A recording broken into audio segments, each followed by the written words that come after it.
전능하사 천지를 만드신 하나님 아버지를 내가 믿사오며 그 외아들 우리 주 예수 그리스도를 믿사오니 이는 성령으로 잉태하사 동정녀 마리아에게 나시고 본디오 빌라도에게 고난을 받으사 십자가에 못 박혀 죽으시고 장사한 지 사흘 만에 죽은 자 가운데서 다시 살아나시며 하늘에 오르사 전능하신 하늘 편한 자 계시다가 저리로서 산 자와 죽은 자를 심판하러 오시리라. 성경을 믿사오며 거룩한 공예와 성도와 설교하는 것과 죄를 사해 주시는 것과 몸이 다시 사는 것과 영원히 사는 것을 믿사옵나이다. 네. 찬송가 321장 찬송하시겠습니다. 321장 1절과 2절 찬송하시겠습니다. 함께 찬송합니다. 날 대속하신 예수께 내 생명 모두 드리니 늘 진실하게 하소서 내 구주 예수여 나 구주 위에 살리라 내 기쁨 한량 없으리 내 갈 길 인도하소서 내 구주 예수여 날 구원하신 예수를 일평생 의지하오니 날 영접하여 주소서 내 구주 예수여 나 구주 위에 살리라 내 기쁨 한량 없으리 내 갈 길 인도하소서 내 구주 예수여 아,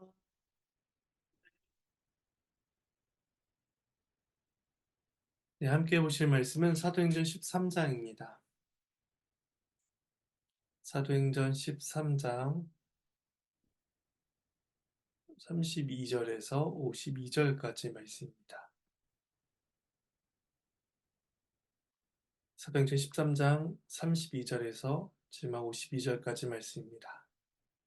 이 말씀은 본문을 살펴가는 가운데 봉독하도록 하겠습니다. 이제 주의 말씀을 함께 나누겠습니다. 바울은 비시디아 안디옥의 회당에서 예수 그리스도를 증언합니다. 어제 본문에서는 예수 그리스도께서 빌라도에게 죽임당하신 후 부활하셨고 예루살렘에 함께 올라간 사람들에게 여러 날 동안 보이시며 부활의 증인들을 세우셨다라고 말하였습니다. 그리고 이어진 오늘 본문에서는 구약 성경의 예언들을 인용함으로써 그리스도께서 바로 그 예언의 성취자가 되심을 증언합니다. 이제 단락을 따라서 말씀을 나눠보겠습니다. 먼저 32절에서 37절은 구약의 예언과 그 성취에 대해서 말씀을 합니다. 말씀을 봉독합니다.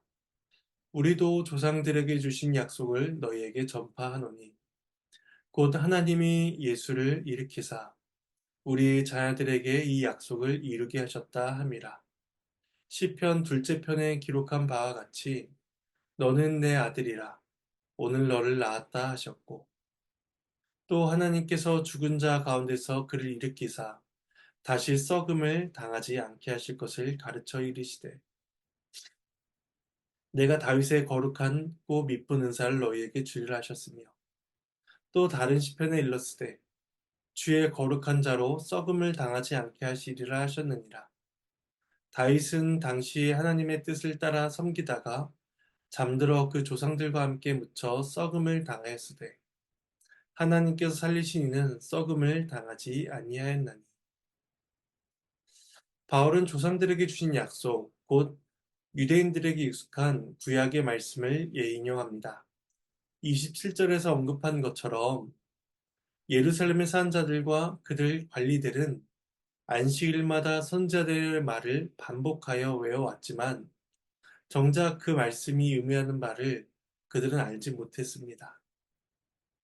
따라서 바울은 이번 기회를 통해서 선지자들이 말한 그 말씀의 의미가 무엇인지를 가르치고자 합니다. 그 의미는 33절에서 말하듯이 하나님께서 예수를 일으키사 우리 자녀들에게 이 약속을 이루게 하셨다라는 것이었습니다. 바울은 그리스도를 통한 말씀의 성취를 증언하기 위해서 구약 성경의 세 부분을 인용하는데 첫 번째는 시편 2장 7절 말씀에 너는 내 아들이라 오늘 너를 낳았다 하는 말씀입니다. 이 시편 2편은 제왕시로서 궁극적으로 메시아 시편으로 알려져 있습니다. 하나님께서는 메시아를 가리켜 내 아들이라 라고 말씀하시는데 하나님께서 영원한 존재이시듯이 하나님의 아들 또한 영원성을 가지고 있으셔야만 합니다. 바울은 그 예수님께서 하나님의 아들이심이 입증된 사건이 바로 부활이다라고 논증을 합니다. 예수님께서는 하나님의 아들로 입양이 되셨거나 또는 어떤 순간에 아들이 되었다라는 것이 아니라 그 부활을 통해서 하나님의 아들이심이 영원하신 하나님의 아들이심이 명백하게 증거되었다, 밝혀졌다라고 이야기합니다. 그리고 바울이 두 번째로 인용하는 말씀은 이사야 55장 3절의 말씀으로써 내가 다윗의 거룩하고 미쁜 은사를 너희에게 주리라 하셨다라는 말씀을 인용합니다. 이 거룩하고 미쁜 은사는 사무엘하 7장에서 다윗에게 주신 언약을 가리키는 것으로서 그 복은 다윗의 후손 중 부활하여 썩음을 당하지 않을 그 그리스도에게서 성취되고 있음을 그렇게 가리켜 말씀하고 있습니다. 그리고 바울이 세 번째로 인용하는 말씀은 시편 16편 10절의 말씀으로써 주의 거룩한 자로 썩음을 당하지 않게 하시리라는 말씀입니다. 이 시편은 다윗의 시이지만 다윗에게 적용될 수가 없는 말씀이었습니다. 왜냐하면 다윗은 하나님의 뜻을 섬기며 살았지만 그의 섬김은 그가 살았던 그 당시에만 이루어졌던 것이며 그리고 그의 부패로 이어질 죽음을 그는 맞이하게 되기 때문입니다. 그러나 하나님께 살리신 예수님은 다윗과 같이 썩어야 할 죽음에 거하지 아니하셨고 거룩한 자로서 영원한 생명 가운데 계시다라고 이야기합니다. 이처럼 구약 성경의 말씀을 통하여 그리스도의 죽음과 부활을 예언과 성취로서 설명한 바울은 이제 이 말씀을 듣고 있는 자들에게 그러하니 복음을 받아들이라 라고 촉구합니다. 38절에서 41절 말씀입니다. 그러므로 형제들아 너희가 알 것은 이 사람을 힘입어 죄사함을 너희에게 전하는 이것이며 또 모세 율법으로 너희가 의롭다 하심을 얻지 못하던 모든 일에도 이 사람을 힘입어 믿는 자마다 의롭다 하심을 얻는 이것이라. 그런즉 너희는 선지자들 통하여 말씀하신 것이 너희에게 미칠까 삼가라. 일러스되 보라 멸시한 사람들아 너희는 놀라고 멸망하라. 내가 너희 때를 당하여 한 일을 행할 것이니 사람이 너희에게 일러줄지라도 도무지 믿지 못할 일이라 하였느니라 하시니라. 죽은 자들 가운데 살아나신 예수님만이 하나님께서 약속하신 메시아이며 또 메시아이신 그리스도를 믿는 자만이 죄사함을 얻을 수 있습니다. 그래서 바울은 이 사람, 곧 예수님을 힘입어서 죄사함을 전한다라고 말합니다. 유대인들은 이제까지 모세의 율법으로 의롭다 하심을 얻는다라고 생각하였지만 그들은 선지자들의 말을 알지도 못하면서 그렇게 읽고 외웠기 때문에 죄악된 길로 나아가고 있었을 뿐입니다. 그리고 그 결과는 그리스도를 정죄하여 죽음으로 내몬 것이었음을 어제 말씀을 통해서 확인해 볼 수가 있습니다. 따라서 그들이 의롭다함을 받을 수 있는 유일한 한 가지 방법은 모세 율법이 아닌 이 사람, 곧 죽음에서 부활하신 그리스도를 믿는 것에서 그들은 얻을 수가 있었습니다. 만일 이 말씀을 듣고 있는 그들도 마음을 돌이켜 그리스도를 믿지 않는다면 그들 또한 예루살렘에 사는 자들과 또 종교 지도자들처럼 구약 선지자들이 말한 저주와 정죄를 경험하게 될 것입니다. 그래서 바울은 하박국 1장 5절 말씀을 인용하여 논증합니다. 이 하박국 말씀은 하나님께서 갈대아인을 통해서 이스라엘을 심판하시는데 정작 그 심판을 받는 이스라엘은 하나님의 심판을 깨닫지 못하고 있는 모습을 보여줍니다. 마찬가지로 이 말씀을 듣는 자들 중에서도 죽음에서 부활하신 예수 그리스도를 믿지 않는 자들이 있다면 그들 역시도 하나님의 심판을 받으면서 그것이 심판인지 깨닫지 못하는 무지와 멸망의 상태에 있게 된다라고 말씀하고 있는 것입니다. 그렇게 41절에서 그 하박국 말씀을 인용한 바울은 이제 그 설교를 마치면서 그 무리들의 반응이 이어지게 됩니다. 42절과 43절은 무리들의 반응입니다. 그들이 나갈새 사람들이 청하되 다음 한식이라도 이 말씀을 하라 하더라. 회당의 모임이 끝난 후에 유대인과 유대교에 입교한 경건한 사람들이 많이 바울과 바나바를 따르니 두 사도가 더불어 말하고 항상 하나님의 은혜 가운데 있으라 권하니라.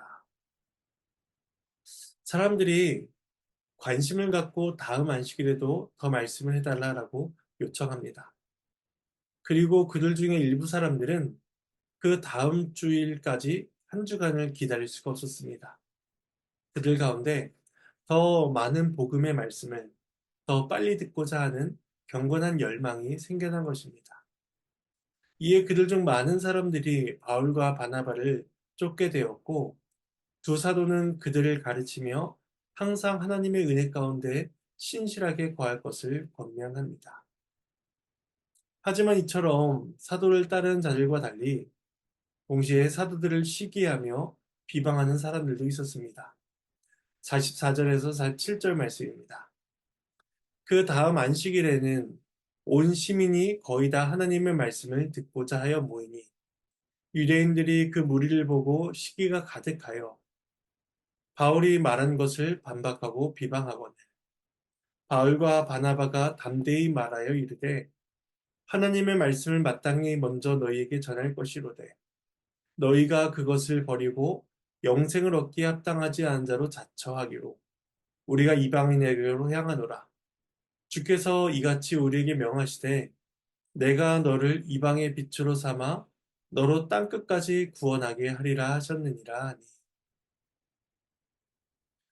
다음 안식일이 오기까지 일주일 동안 바울과 바나바는 열심히 복음을 전하고 가르쳤을 것입니다. 그리고 안식이 이르자 그 성에 온 시민들이 거의 하나님의 말씀을 듣고자 모입니다. 하지만 그중 어떤 유대인들이 시기가 가득하여 바울을 반박하고 비방합니다. 그들은 앞서 39절에서 바울이 말했던 모세 율법으로는 의롭다 하심을 얻지 못한다. 이 말을 두고 분노하며 비방했을 것입니다. 그러자 바울과 바나바가 우리는 하나님의 말씀을 마땅히 먼저 너희에게 전하였다라고 말을 합니다. 하나님께서는 이스라엘과 먼저 언약을 맺으셨고 또 이스라엘을 통하여서 율법과 구원의 약속들을 모두 계시하여 알려주셨습니다. 이것은 이스라엘이 특별히 하나님께 받은 복으로서 바울과 바나바는 유대인들에게 이 복을 다시 한번 상기시켜 줍니다. 마땅히 너희에게 말씀을 전하였다는 것입니다. 하지만 문제는 그들이 이 복음을 다 거부했다는 점입니다. 유대인들은 복음을 밀어내면서 거부했는데 이것은 영생을 거절하는 것과 같은 행동이었습니다. 따라서 그들은 스스로 영원한 생명을 얻을 자격이 없다는 사실을 나타내 보인 것입니다. 이에 바울과 바나바는 유대인들의 거부로 인하여서 이제는 이방인들을 향해서 온전히 복음을 전할 명분을 확인하게 됩니다.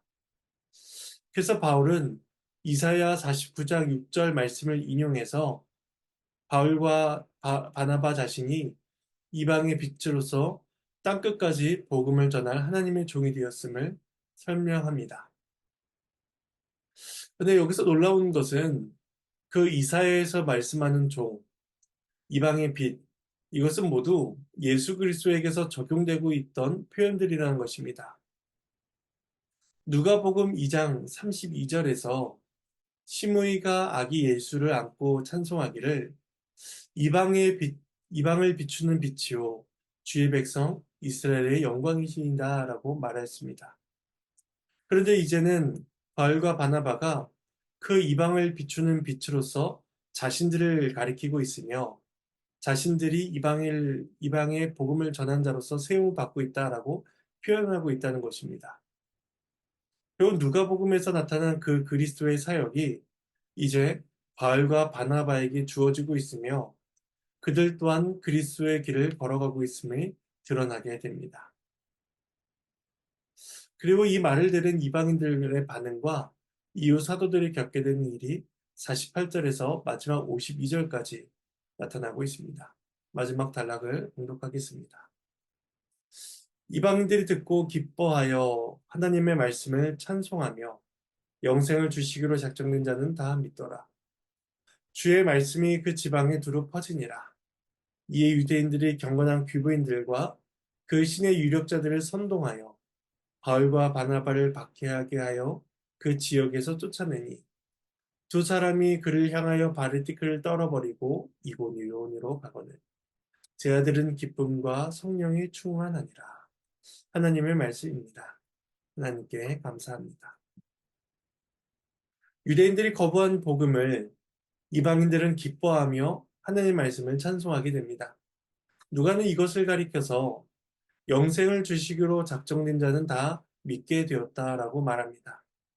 이 말은 하나님의 주권적인 구원 역사를 나타내는 것으로서 하나님께서 구원하기로 선택하신 자는 모두 다 구원의 은혜를 받는다라고 이야기하는 것입니다. 요한복음 18장 9절에서 예수님은 다음과 같이 말씀하셨습니다. 이는 아버지께서 내게 주신 자 중에서 하나도 잃지 아니하였사옵나이다 하신 말씀을 응하게 하려 함이로다. 하나님께서는 그 선택하신 자들을 구원하시기로 뜻하셨고 그들을 그리스도 안에서 하나도 잃어버림이 되지 않게 하셨습니다. 그러므로 오늘 본문에서 바울 또한 예수 그리스도를 힘입어 믿음으로 의롭다 하심을 얻을 수 있다라고 선언하고 있는 것입니다. 그래서 이러한 회심의 역사가 그 지역 가운데 두루두루 퍼지게 됩니다. 하지만 그것을 불편해하며 위기감을 느낀 자들이 있었으니 바로 유대인들이었습니다. 그들은 회당에서 예배하던 자들 중에서 상류층 여성들을 설득하기 시작하였고 그리하여 그녀들의 남편이나 또는 시내의 유력자들을 선동하여 두 사도를 박해합니다. 그러자 바울과 바나바는 발에서 먼지를 떨어버리는 상징적인 행동을 한 뒤에 이고니온으로 이동합니다. 그런데 이러한 그 두 사도의 좌절에도 불구하고 새로운 제자들은 기쁨과 성령이 충만해지는 은혜를 경험하게 됩니다. 복음의 전달자인 두 사도는 박해로 인해 그곳을 떠날 수밖에 없었지만 그 성 안에 뿌려진 복음의 은혜는 기쁨과 성령 안에 그들을 충만하도록 만들게 되는 것입니다. 바레티크를 떨고 간 사도들의 마지막 모습은 그들의 사역이 실패한 것처럼 보여지지만 복음은 결코 방해되지 않으며 그들 가운데 새 생명을 낳고 있었던 것입니다. 이제 말씀을 정리하겠습니다. 하나님께서는 우리를 구원하시기로 작정하셨으며 복음을 듣고 예수 그리스도를 힘입어 믿음으로 주 앞에 나가게 하셨습니다. 따라서 우리가 이 땅을 살아가면서 성도, 그리스도인으로서 불리고 있다는 사실이 얼마나 복된 것인지를 우리는 돌아보아야 할 것입니다. 그리고 사도들이 이방의 빛으로서 그리스도께서 걸어가신 길을 똑같이 걸어간 것처럼 우리 또한 여러 모양과 헌신으로서 그리스도가 걸어가신 길을 따라가야만 할 것입니다. 그리하여 주께서 그리스도로 불림을 받으셨던 그 그리스도께서 우리를 그리스도인으로 부르고 계신 것처럼 우리 또한 여러 가지 여러 모양으로서 하나님을 섬기며 하나님께 영광 돌려야 할 것입니다. 난 복된 인생을 살아가시는 저와 여러분의 오늘 하루가 되기를 소망합니다. 제가 잠시 기도하도록 하겠습니다. 하나님의 은혜에 감사를 드립니다. 바울과 바나바가 복음을 전하였고 또 유대인들은 복음을 거부했지만 그들 중에 택하심을 받은 자들에게는 그 복음을 받아들이고 회심의 역사가 일어나게 하시고 또 그 가운데 기쁨과 성령의 충만한 힘이 있게 하심에 참으로 감사를 드립니다. 두 사도들은 그곳을 떠나며 복음이 충만히 전해지지 않은 것처럼 느껴지지만 그럼에도 그 성 안에서 회심의 역사가 일어나고 있고 그 안에 기쁨의 역사, 감사의 역사가 있음을 보게 됩니다. 지금 우리 또한 하나님의 말씀을 은혜 가운데 받게 되었고 그 말씀을 들음으로써 이제 복음을 위해서 살아가게 됩니다. 하나님께서 우리에게 은혜를 더하여 주셔서 그 사도들이 그리스도의 길을 걸어가신 것처럼 우리 또한 주의 길을 걸어가는 자들이 되게 하여 주시옵소서. 우리가 걸어가는 길들 가운데 박해와 또 미움과 여러 가지 어려움이 있겠지만 주여 우리를 도와주시고 우리에게 힘을 더하여 주시기를 바라옵나이다. 오늘 하루도 모든 교우들에게 주께서 힘 주시기를 간절히 바라옵고 감사드리며 이 모든 말씀 예수님의 이름으로 기도합니다. 주님께서 가르쳐주신 기도로 마치겠습니다. 하늘에 계신 우리 아버지여 이름이 거룩히 여김을 받으시오며 나라가 임하시오며 뜻이 하늘에서 이루어진 것 같이 땅에서도 이루어지리이다. 오늘날 우리에게 일용할 양식을 주시옵고 우리가 우리에게 죄진 자를 사하여 준 것 같이 우리의 죄를 사하여 주시옵고 우리를 시험에 들게 하지 마시옵고 다만 악에서 구하시옵소서. 나라와 권세와 영광이 아버지께 영원히 싸움나이다. 아멘.